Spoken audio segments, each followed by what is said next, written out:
Aerospace engineering के बाद वही उसको ऐसे समझ में आया कि ये आधा अधूरा ही है। फिल्म मेकिंग भी की मैंने, डॉक्यूमेंट्री फिल्म्स में मेरी लाइक फिक्शन फिल्म भी है कि इससे तुमको क्या मिलेगा, मतलब ठीक है पैसे तो मिल जाएंगे बट वो क्या तुम वो वाली चीज़ पूरी लाइफ भर कर सकते हो क्या? सेम सत्य तक पहुंचा मैं जैसे भी पहुंचा लड़खड़ा के भटक भटक के, क्योंकि माया को तुम हटा नहीं सकते हो, क्योंकि वो माया बनी हुई इसलिए एंजॉय करने के लिए। तो किसी चीज़ सवाल के बारे में सोचना, बैठ के चिंतन करना, वो भी अध्यात्म ही है। चाहे वो मैथमेटिक्स हो, चाहे वो कोई फिजिसिस्ट हो, चाहे कोई कैसा भी साइंटिस्ट हो, वो बोलेगा कि नहीं नहीं मुझे इस पूरे सत्य को जानना है, तो वो वही चीज़ में पहुंचेगा फाइनली। ये बूढ़ा क्यों होता है, इंसान मरने के बाद क्या होता है, ये मृत्यु क्या होती है। अब आप सोच के देखो मृत्यु क्या होती है। ब्रह्म ज्ञान की प्राप्ति विराट कोहली की भी हो सकती है, वो बिना अपनी चित्त की मेमोरी को यूज़ करके एक शॉट खेल के दिखा दे, सिर्फ उस मोमेंट में रह के। क्योंकि उनकी हालत देखो ना, यूएसए के अंदर 50% लोग मेंटल हेल्थ प्रॉब्लम्स में हैं। अब क्या हो, ऐसा बनना चाहते हो आप, ऐसा बनाना चाहते हो देश को? तो आप सोचोगे यार ये लोग साइंस पढ़ के, ये एटम बम बना के, हथियार बना के ये दुनिया पे राज कर सकते हैं, तो मैं इससे बड़ा हथियार बनाऊं। तो सब उसी रेस में पड़ जाते हैं फिर वो, बट उस रेस का तो कोई अंत ही नहीं है भाई। ये सारी चीज़ें सिर्फ आध्यात्मिकता से लिमिटेड ना हो, यहाँ पे बेसिकली महाकुंभ के अंदर देश के सबसे बड़े बड़े साइंटिस्ट में आने चाहिए। वो इसरो के साइंटिस्ट वही बैठ के तुम डिस्कस करो ना। इस साल पहले मुझसे कुछ पूछा ना कहाँ से आए हो, तो उसको बहुत सारे जवाब देता था। वो कभी बोलता था कैलाश से आया हो, कभी बोलता था मैं कुंड से आया हूँ, कभी बोलता था यहाँ से आया हूँ।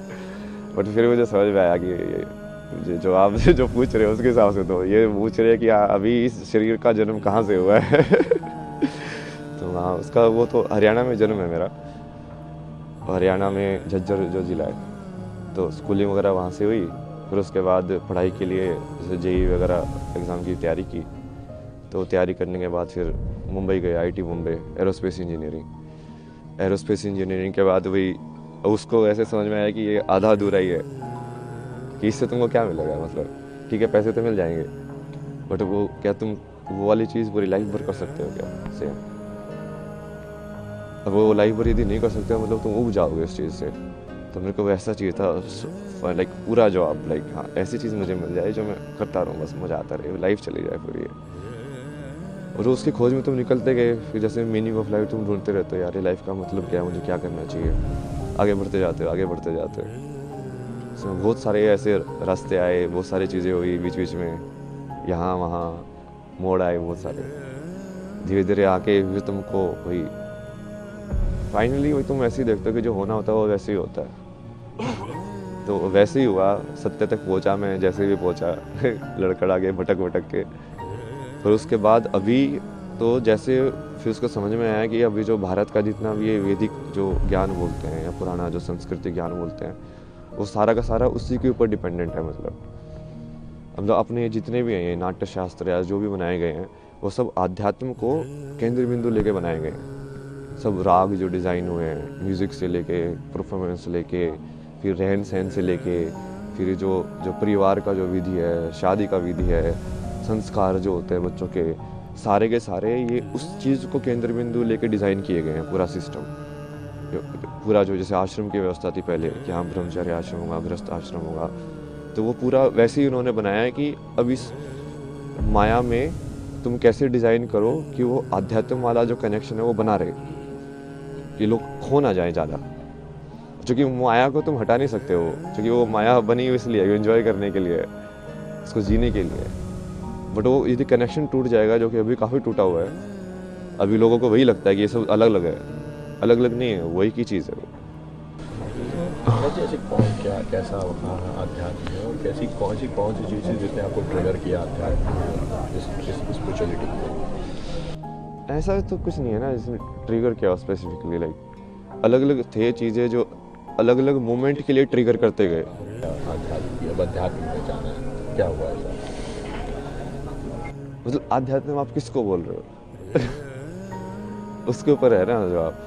अब यदि तुम वैसे देखो तो किसी चीज़ सवाल के बारे में सोचना, बैठ के चिंतन करना, वो भी आध्यात्म ही है। चाहे मैंने कुछ भी पढ़ा हो या नहीं पढ़ा हो, शंकराचार्य को पढ़ा नहीं हो, विवेकानंद को पढ़ा नहीं पढ़ा हो, यदि मैं अपने में ही बैठ के सोच रहा हूँ, बैठ के जैसे रमना महर्षि थे, उनके दिमाग में एक दिन ये ख्याल आया कि ये मौत क्या होती है। तो बैठ के उस मौत को देखने लगे यार कि अच्छा ये है क्या ये, तो वो उनको ज्ञान की प्राप्ति हो गई। अब आप क्या बोलोगे, क्या ट्रिगर था उसका, वो क्या जरूरी थी, कुछ जरूरी नहीं थी क्योंकि वो करने वाला तो अब वो अध्यात्म से रिलेटेड थे क्या नहीं थे, उन्होंने तो ऐसा कोई वो साधना नहीं की, कुछ संन्यास नहीं लिया, कुछ नहीं किया। तो उसमें भी वही है कि आप उस चीज़ को अलग करके देखोगे कि हाँ अध्यात्म में आ गए हो, ऐसा कुछ नहीं है। जो भी इंसान ईमानदारी से सवाल करता है, मतलब सत्यनिष्ठा के साथ कि हाँ अब मुझे इस चीज़ को जानना ही है, चाहे वो मैथमेटिक्स हो, चाहे वो कोई फिजिसिस्ट हो, चाहे कोई कैसा भी साइंटिस्ट हो, वो बोलेगा कि नहीं नहीं मुझे इस पूरे सत्य को जानना है, तो वो वही चीज़ में पहुंचेगा फाइनली। मतलब ऐसी कौन सी चीज़ है आज की पीढ़ी का जो आध्यात्म से एक अलग वो होता जा रहा है, उसको लेकर के क्या कहेंगे, क्या दृष्टिकोण है आध्यात्म का? क्या चीज़ है जो इस पीढ़ी को अध्यात्म से अलग कर रही है? दृष्टिकोण तो यही होना चाहिए कि ये सब उसी के ऊपर ही बेस है, कि जो बेस है वो आध्यात्म ही है। जो जिस चीज़ को तुम जहाँ पे हम जी रहे हैं उस ज़िंदगी में यदि तुम्हारे पास यही सवाल नहीं आया कि मृत्यु के बाद क्या होना है मेरा, और ये मैं जन्म से पहले क्या था, मैं कुछ था कि नहीं था, तो इस सवाल के बारे में तो सोचोगे ना। बुद्ध को यही तो सवाल आए दो चार, लाइक ये बूढ़ा क्यों होता है, ये इंसान मरने के बाद क्या होता है, ये मृत्यु क्या होती है।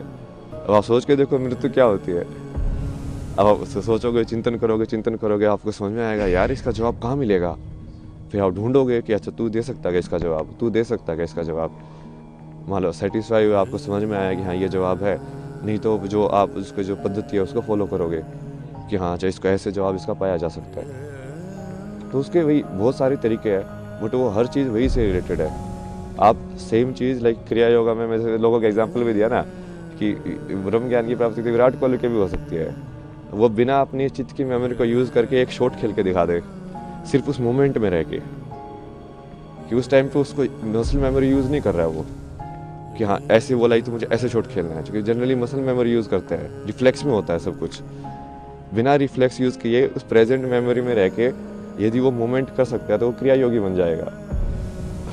ऐसे डांसर लोग भी कर सकते हैं कि यदि उस पूरी मोमेंट को वो एम्बॉडी करे, पूरा चेतना के अंदर आए कि हाँ मेरा हाथ ऐसे घूम रहा है, पूरा देखेंगे हाँ वो क्रिया हो कैसे रही है, तो वो भी क्रिया योगी बन सकते हैं। तो ये कोई ऐसा नहीं है ना कि वो असली ज़िंदगी से सेपरेट है, ये एक ही चीज़ है। वो बस आप कितने डेप्थ में उसको देखना चाहते हो उसके ऊपर है। अभी हम पूरा सुपरफिशियल उसमें देख रहे हैं, और इसके भी बहुत सारे कारण हैं। मतलब ये पश्चिमी सभ्यता का असर है। अभी ये सुबह जैसे वो फ्रांस में एक थी, उनसे बात हो रही थी, वो यही बता रहे थे कि वहाँ पे तो लोग बहुत क्लोज्ड है, मतलब, और वहाँ पे लोगों को इन सब चीज़ों में इंटरेस्ट नहीं होता है। लाइक सब इंडिविजुअलिटी में और लाइक मटेरियलिज्म को और के चक्कर में पड़े रहते हैं, जो थोड़ा बहुत असर हमारे ऊपर भी हो गया है। क्योंकि वो अब हम हमारे पर वो राज करके गए तो हमारे अंदर इन्फीरियरिटी कॉम्प्लेक्स आ गया कि इनके अंदर कुछ तो बढ़िया होगा जिसकी वजह से ये हमसे पावरफुल बन पाए। तो हम फिर वो चीज़ को उसके पीछे पड़े हुए कि इनके पास जो था हम भी वही चीज़ सीखें ताकि वो चीज़ रिपीट ना हो। लेकिन वो सही अप्रोच नहीं है, क्योंकि उनके हालत देखो ना, यूएसए के अंदर 50% लोग मेंटल हेल्थ प्रॉब्लम्स में हैं। अब क्या हो, ऐसा बनना चाहते हो आप, ऐसा बनाना चाहते हो देश को?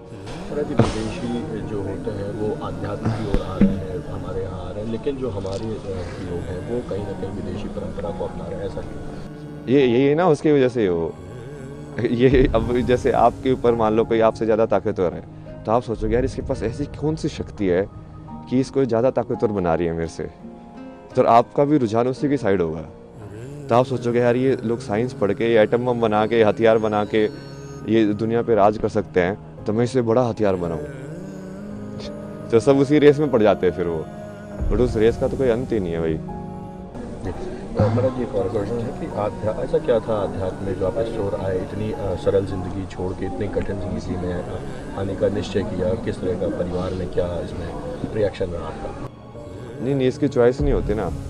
रियल में आप देखोगे ना, बहुत सारे लोगों की यदि जीवनी कहानी पढ़ोगे तो आपको समझ में आएगा कि ये चॉइस होती ही नहीं है वो। क्योंकि तुमको यदि वो चीज़ की तरफ रुझान है ना, तो तुम इस लाइक उसको चीज़ तुमको खींचती रहेगी अपने साइड, उस लाइक वो बुलाती रहती है कि हाँ, अब तुम जाते रहते हो उसके साथ एक के बाद एक। तुम चाहोगे कि नहीं मैं फिर से लाइक इस चीज़ में जाऊँ मेन स्ट्रीम में, बट वो होगा ही नहीं, तुम खुशी नहीं रहोगे। अब तुमको हमेशा ऐसे लगता रहेगा यार नहीं यार ये मेरे लिए नहीं बना है, ये मेरे लिए नहीं बना है, तुमको कुछ और करना है, तुमको कुछ और करना है। किस तरह की जॉब थी मेरे आपकी? क्या जॉब थी आपकी? जॉब तो बहुत सारी अलग अलग टाइप की किया है मैंने। लाइक अभी जो लास्ट जॉब थी वो तो इसमें थी UI UX के अंदर, ये ऐप्स वगैरह डिज़ाइन करना, वेबसाइट डिज़ाइन करना, इसका फ्लो वगैरह डिज़ाइन करना। उससे पहले जैसे इसमें भी काम किया मैंने, ये ट्रैवल फोटोग्राफी या डिसोर्स करके एक प्रोजेक्ट IIT बंगा का गवर्नमेंट स्पॉन्सर प्रोजेक्ट था। उसमें बेसिकली वो डॉक्यूमेंट करने के लिए इंडियन आर्ट्स एंड क्राफ्ट और हिस्ट्री को, तो उसके थ्रू ऐसे मैं बहुत जगह पे घूमा, बहुत सारी चीज़ें डॉक्यूमेंट किए मैंने, पुराने टेम्पल्स लाइक पेंटिंग स्टाइल्स और ये सब। उसके बाद जैसे इसमें भी काम किया मैंने, मैगजीन्स वगैरह में, फिल्म मेकिंग भी की मैंने, डॉक्यूमेंट्री फिल्म्स में मेरी लाइक फिक्शन फिल्म भी है बहुत सारा कंटेंट है भाई। महाकुंभ को लेकर के क्या संदेश देंगे, किस तरह की व्यवस्था है लेकिन आपको क्या? व्यवस्था तो सही है। अब उसमें मेन जैसे मैं तो ये चाहता हूँ ना कि ये सारी चीज़ें सिर्फ आध्यात्मिकता से लिमिटेड ना हो। यहाँ पे बेसिकली महाकुंभ के अंदर देश के सबसे बड़े बड़े साइंटिस्ट भी आने चाहिए। तो इसरो के साइंटिस्ट वही बैठ के तुम डिस्कस करो ना विज्ञान को, और वो बोलो उन बाबा को कि तुम्हारे पास ज्ञान है तो तुम इस चीज़ का भी जवाब दो तो वो जब चीज़ें मिल